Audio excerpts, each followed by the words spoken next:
Hi, my name is Andrea Satyam Von Rueben. Today I will introduce you to what has been part of my passion for all my life. I consider myself a scientist of love. I consider myself, I would like to be the messenger and facilitator for preserving love on this earth.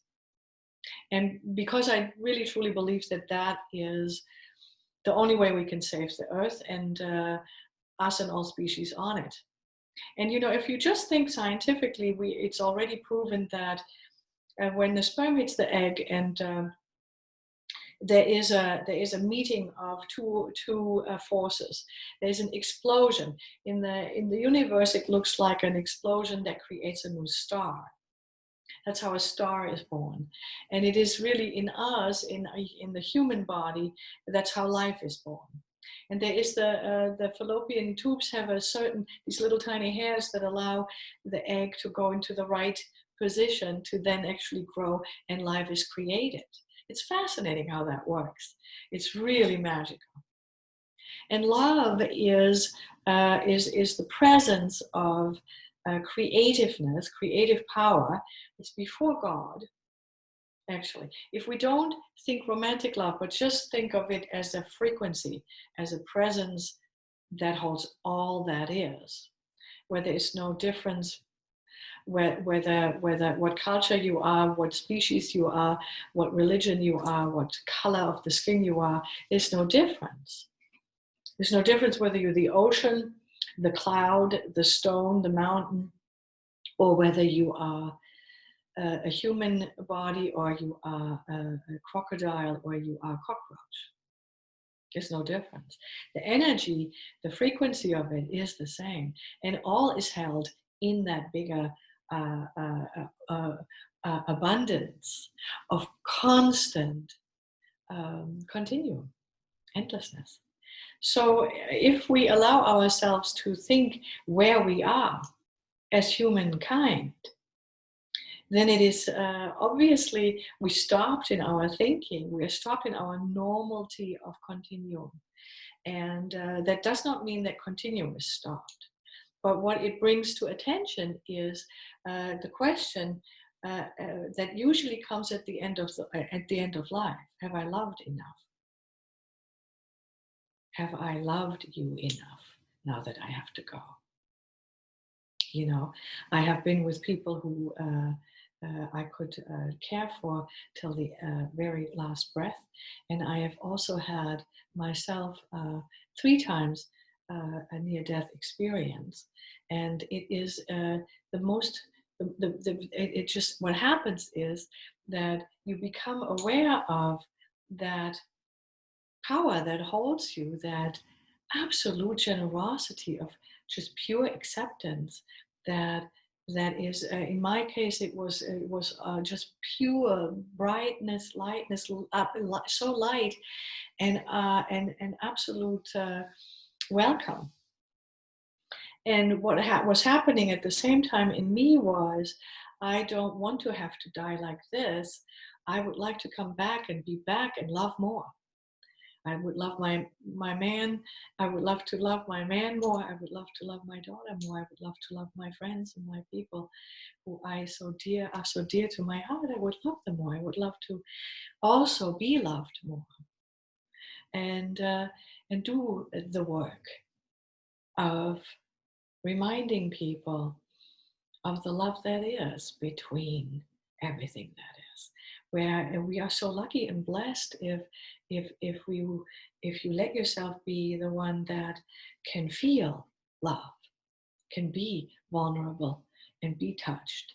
It's not quite only run by the thinking mind that wants to control and think ahead. It's never right here. It's often in the future or in the past.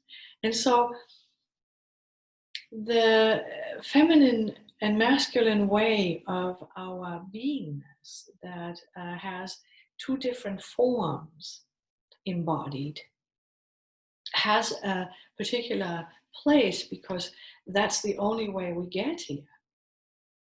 So one is more the giving one, and the other is more the receiving, the receptive one. And if we look at this at the time that we have right now, then we have been uh, in the illusion that we are disconnected from that part of nature that nurtures us. And that is nurturing back that place that nurtures us by caring and taking care of every detail of what we do, think, and give our attention to.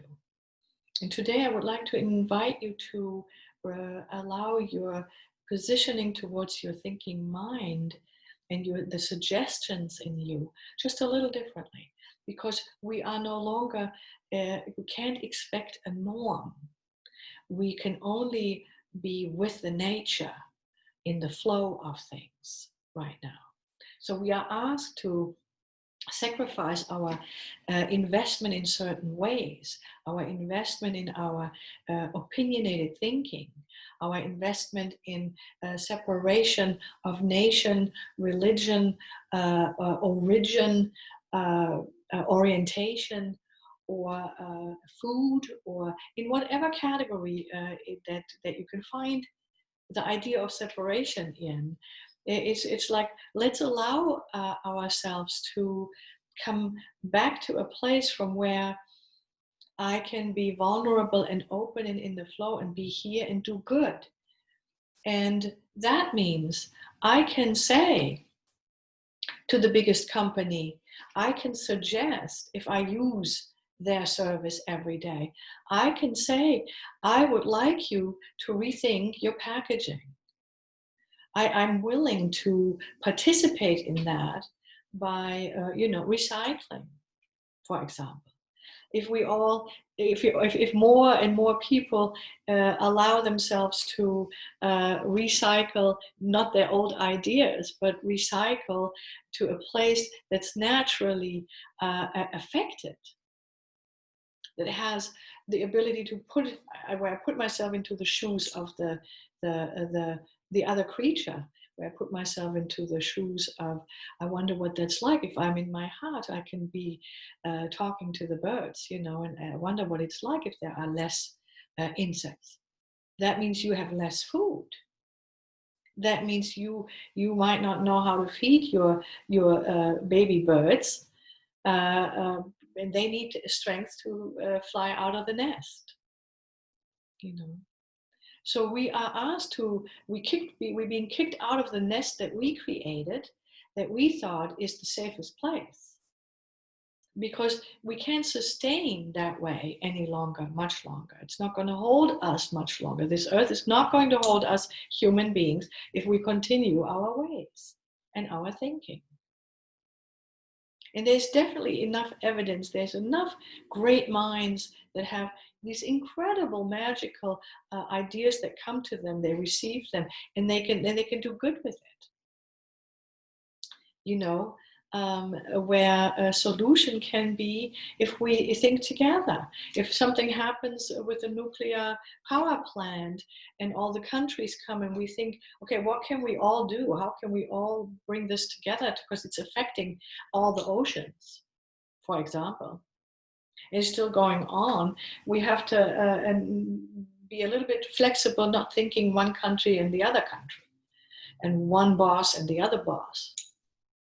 It's like, what can we do? So what you can do, what I can do is I will suggest to the people who can create the bigger change to be on board with that. So I cannot be invested in saying, oh, I don't like this and this leader, and I don't like this and this political party, and I don't like, I'll do my best in saying, okay, who and what and how is the next step that can be done.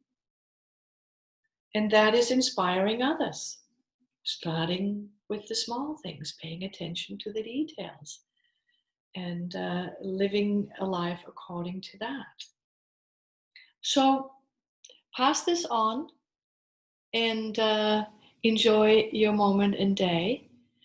And keep breathing into that flexibility where you can change and where you allow change to happen, and don't necessarily see it only as a sacrifice. Just say yes. Just say yes to what you can do, and say yes to what needs to happen, and say yes to the power that you have to influence others. Together we can do it.